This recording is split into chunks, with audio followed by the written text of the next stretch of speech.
Joining me, Tuhin Sinha, National Spokesperson, Bharatiya Janata Party, Adil Singh Boparoy, National Spokesperson, Congress, Nitin Tyagi, National Spokesperson, Aam Aadmi Party, Riju Datta, National Spokesperson, the TMC. Adil, allow me to begin with you. And Happy New Year, but I'd also like to add that I would reckon you've already surpassed your deadline of 31st December for seat sharing now.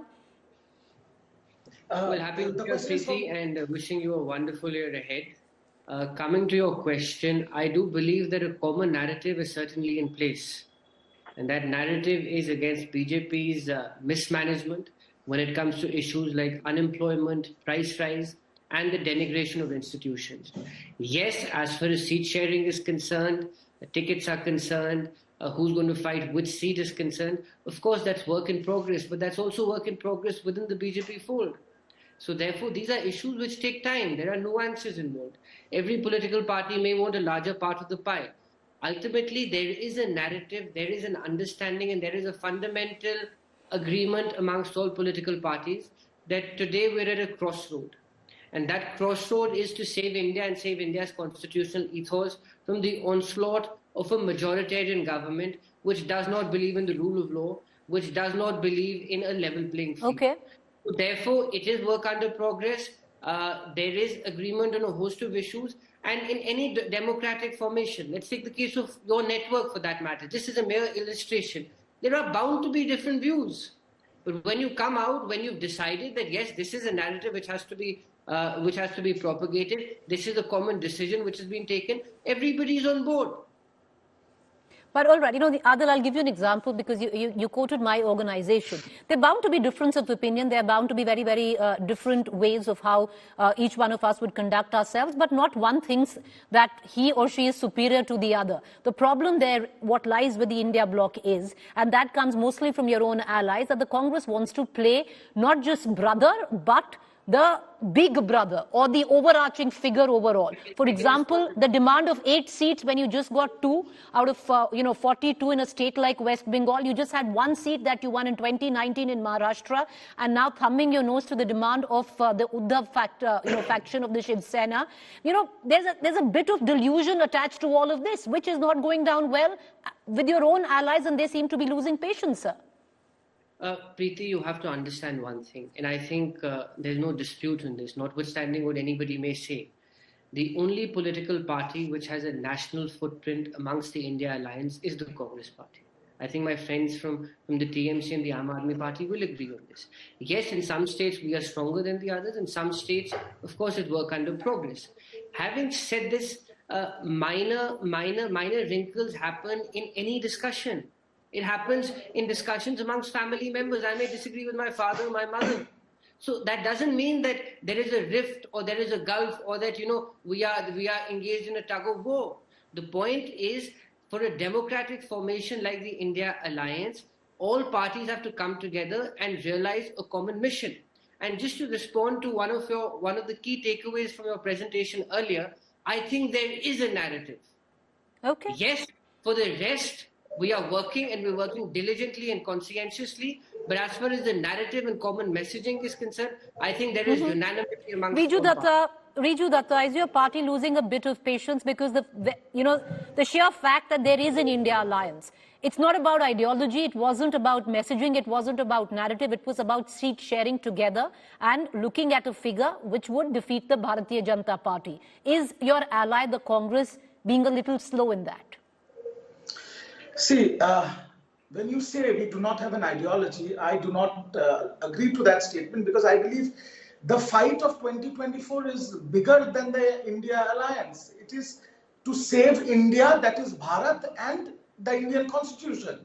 So it's a much bigger battle and it's much bigger than the India alliance or the BJP. It's for the country itself. And I want to say this categorically that the India bloc is united. Whether it is Congress, TMC, Aam Aadmi Party or every other party in the alliance, we are all united in this battle together. However, again, I will reiterate my point that there can be a lot of formulas, there can be a lot of things that have been floated in the media, but the final decision will be taken when it comes to Bengal between the Congress High Command, that is Mrs. Sonia Gandhi, Mr. Rahul Gandhi, and the Trinamool High Command, that is Miss Mamata Banerjee and Mr. Abhishek Banerjee. And that's that. So, Riju whatever Datta, you do noise is admit on the the Congress High sidelines. Command is Mr. Rahul Gandhi and Sonia Gandhi and not Mr. Kharge. No, Mr. Kharge, of course, he's the Congress president. Okay. I am talking about the Congress High Command, and of course, Mr. Kharge is part of it. And Mr. Kharge's name was, we value him so highly that his name was even recommended as the face of the India Alliance by Mamata Banerjee herself. Which So, was very stepping quickly aside put from down that, by the Congress themselves. But Riju Datta, I'm going to come right back to you. Nitin Tyagi, in midst of all of this. Okay, make your point, sir. Make your point. Please make your point. Just for Bengal, see, in Bengal, in 2019, Congress has 2 Lok Sabha seats. Whereas in the 2021 Vidhan Sabha elections, under the magnanimous leadership of Mr. Adhir Ranjan Chaudhary, Congress is 0 in the state assembly. So in that case, whenever the senior leaders talk about sharing, seat sharing, and whatever they come to a conclusion, that will be final. But I don't think Congress has too much leverage in asking for too many seats in Bengal. Well, I'm glad, Riju Datta, because you immediately came, 6, 7, I'm glad you explained yourself and you came up with a rider saying that the Congress doesn't, but the Congress thinks it can, and rumor has it they want 8 seats. But having said that, Nitin Tyagi, if you're all one, and there is an understanding, there is a common narrative, then how is it that your top leadership comes on national television and calls the Congress ke ek thi Congress? There used to be a political party at one time called the Congress. See, let me first wish all of you all a very happy New Year. Secondly, it sounds so wonderful when a small misstatement or a very small statement is taken out of context by the media, by the BJP, and they try to show it as a huge rift in the India bloc. So it shows the fear in the BJP it has from the India bloc. And let me tell you something. The state units of every party, be it Congress, be it Aam Aadmi Party, they would obviously go for a bigger share. They want bigger share, every one of them. It is natural. So let me tell you, we are going for a bigger fight than any party, individual party, and we all have to make sacrifices for that. Our country, our constitution is much bigger than our alliance or the individual parties. And I think we all are going to make those sacrifices for a common goal. Today, we see what we see in India is a government running a parallel constitution, a constitution it itself holds. It just tears up every single page of the constitution. This is what we are trying to avoid. We are fighting against this kind of government, and we all are going to come on same page. Okay. These are teething problems. These are teething problems. Explain, sir, before I go to the BJP spokesperson, please explain for our viewers, in which way have we quoted the Chief Minister of Punjab, Mr. Bhagwant Singh Mann, out of context, where he says, it was a question, please don't take it personally. Please don't take it personally. No, not at all. Mr. Tyagi, not at all taking it personally. I just want to ask you. A general thing. In general, I want to ask you, sir, how has it been taken out of context? I can play the reaction out for you. It was a clear question to which the reply was Ek Thi Congress. How has it been misconstrued? Absolutely. So we are talking about a state unit right now, right? Now you are taking me out of context. When I am talking, I told categorically, yes, every state unit is going to ask for more. The Congress state unit is going to ask for more. Our state unit is going to ask for more. But we all have to make sacrifices. Focus on the word sacrifice that we have to make instead of trying to pull our leg. Please. All right. Okay. Now, the fact is in all of this, and we'll cut across to Tuhin Sinha, where the Bharatiya Janata Party is concerned, where, there's an anomaly also where Punjab comes in, Mr. Sinha, because it will actually serve the India Alliance well, if you look at it as a political analyst, that the Aam Aadmi Party and the Congress go it alone. And there is no alliance in Punjab. Many would actually suggest that. But having said that, the charge is, Mr. Sinha, no matter how much you try, the India Alliance is giving it to you being now a tad bit scared because they seem to be moving in a cohesive fashion. And yes, they are late on their deadlines, but there is intent that they need to get down to seat sharing, which they said they will. Well, good evening, Preeti. A very happy New Year to you. To you too, sir. Panelists and to everybody. I don't understand what you call cohesive, the kind of language which each of the alliance partners uses against each other. Forget what what the Punjab CM said. If you play out what Sandeep Dixit has said in response, he says, "Aapke to 40% neta jail mein hai, baki jaane ko taiyar hai," which in a way confirms that the Congress believes that the Aam Aadmi Party is an outright corrupt party. Alliances are made with neta, niti, and niyat. What they have is andhera, arajakta, and anishchitta. And mind you, significant sections of the Indie alliance together realize that the alliance is going to collapse after 22nd January, and that is the reason why each one of them is going to play very difficult with the But seat sharing why formula. after 22nd January? They know that they can't even take a stand on the Ram Mandir. Look at the statements which are coming. But since when did Ram Mandir become a political issue, sir? No, that it is a part of it is a national. It's the only issue that BJP has. No, please don't intervene and barge in. No, like let's this. go one on one. Okay, no. But Mr. Sinha, the question is, since when did the Ram Mandir become a political issue? No, Ram Mandir is a national issue. We believe it's a spiritual, it's a civilizational issue. Forget being a political issue. It's a civilizational issue on which they can't take a stand. Now, let me precisely come to the seat sharing which Congress has demanded of its alliance partners. 291 seats. There's a saying, first deserved, then desired. Do you think on present form, Congress even deserves 91 seats? They are they're in power in 3 states. Those states constitute 50 seats, and based on the performance of Congress party in the last 2 general elections, they would not even win 10 seats over there. So do you really think so? These are ways to, really play hard, bargain hard, and eventually pin the blame on the other partner for breaking the alliance. You wait and see what happens. All right, okay. Riju Datta, I know you want to come in, but Adil Singh Boparai, the fact is you might call, somebody like a Sandeep Dixit a fringe player, but the sheer fact, the sniping keeps going on from either side, there is a trust deficit. There has to be. Well, Preeti, the fight is bigger, the struggle is bigger. Please understand this. And the struggle is for the future of this country. Why is the BJP obsessed with us? If the BJP believes what Mr. Sinha is saying, then they should be happy. Why are they obsessed with us? They should focus on governance. They've been elected to govern, and they have to give their report card to the people of this country. They haven't been elected to be obsessed with us and pass jibes at us. And as far as the BJP is concerned, let me remind you, it was the same top echelon of the Bharatiya Janata Party which made allegations of corruption against Mr. Ajit Pawar, Chhagan Bhujbal, and a host of other leaders who then joined the Bharatiya Janata Party. So what happens when you join the BJP? The charges disappear. So therefore, the fact of the matter today is that as much as the BJP may want to show dissensions amongst the India ranks, the BJP has to answer on 3 counts. Number 1, what is your performance chart when it comes to employment? Number 2, please respond on price rise. And number 3, please respond on the denigration of institutions in this country. Why is it that elections have become hound dogs in this country? Why is it that nobody is asking the BJP to respond on the economy? After all, you're elected to alleviate the suffering of the people. Sir, I'll come to you only. Let him finish. Why are you getting so anxious, Mr. Sinha? You'll have your turn. You have asked me questions. You don't Sir, want I'll answers. come to you. Let's go one-on-one. I'll come to you and then I'll go to Riju Datta. Go ahead. Therefore, today, please see the protest by the truckers in this country today. Please see the long queues at the petrol stations. But Adil Singh Boparai, the fact is you talk about the truckers' protest. Yes, we're all seeing it, but are you actually in a place where you say that the protest is justified? That there shouldn't be stringent laws for hit and run? Are you actually justifying that? The incumbent Bharatiya Janata Party has to find a solution.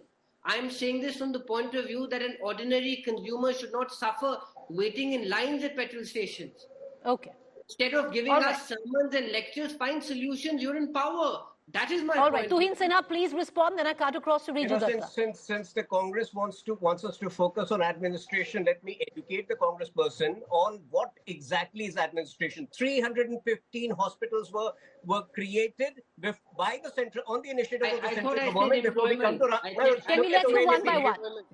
Can I just get Tuhin Sinha? Go ahead. 315 hospitals. 70,000 kilometers of extra national highway in the last 9 years, 500 kilometers of metro rail, 75 new airports, 50 crore Jan Dhan bank accounts, 4 crore houses under Pradhan Mantri Awas Yojana, and they will teach us how to focus on administration. When he talks about unemployment, unemployment is at a 6-year low. If he reads an SBI report which puts it at 3.2%. They talk about inflation. Inflation is less than, retail inflation is less than 6% during the second part of UPA 2. It was consistently in double digits. So these are the people who give us lectures on administration just because they can't, take a stand on Ram Temple. All right. Okay. No, it's not. Okay. I don't think the Ram Temple is there. But, sir, you're quoting certain studies. Studies can be quoted depending on what side of the divide that you stand on. But having said that, Riju Datta wanted to make a point earlier. Riju Datta, please come in. Yeah, when BJP talks about administration, I hope, touch wood, it does not happen, but I hope whenever next time to him falls sick, he gets admitted to Ames Darbhanga, which Pradhan Mantri inaugurated, and he mentioned himself. So let's not go into it. When you talk about giving wages to all these, to the underprivileged, in Bengal, Manrega workers, you have not paid wages of 2,700 crores when they have already worked. अगर कोई आदमी घर में किसी को काम करा के पैसा नहीं देता उसको चोर कहते हैं लोग. So let's not go into all this nitty-gritty, Mr. Sinha. We have a lot to say. And talking about Ram Mandir, I am glad, Preeti, that today on your show the BJP has given a self-goal where he has categorically said that Ram Mandir is a political issue for them. This is what we have been saying. I think Ram Mandir is not BJP's paternal property. Ayodhya is not the paternal property of Mr. Gautam Adani. It belongs to everybody who follows the Hindu religion. And I am saying it on record on India today. हम राम मंदिर जाएंगे, पूजा भी देंगे, पर BJP को vote नहीं देंगे. How does religion come into politics? Whether you are Hindu or Muslim, you are buying petrol at 100 rupees per liter. You are buying gas at 1,200 rupees per cylinder. The middle class backbone is shattered. There is no jobs in this country. And they are harping about Ram Mandir. अरे भाई, राम तुम्हारा अकेला का नहीं है, राम हम सबका है. But vote हम तुम्हें नहीं देंगे.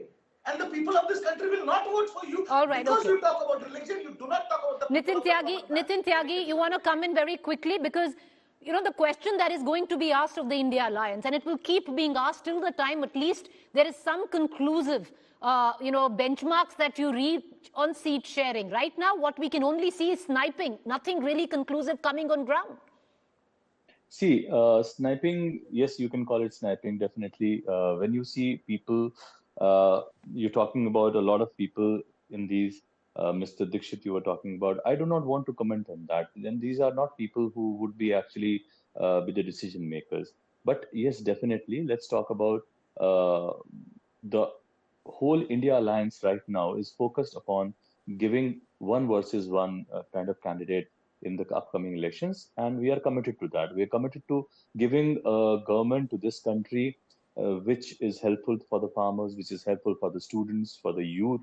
It brings in more jobs. It is helpful towards the women of this country. And more or less, we want a government which honors the constitution that we have and does All right. not Well, have many would say the time is running out in terms of providing one seat, one candidate. But to don't you worry about that.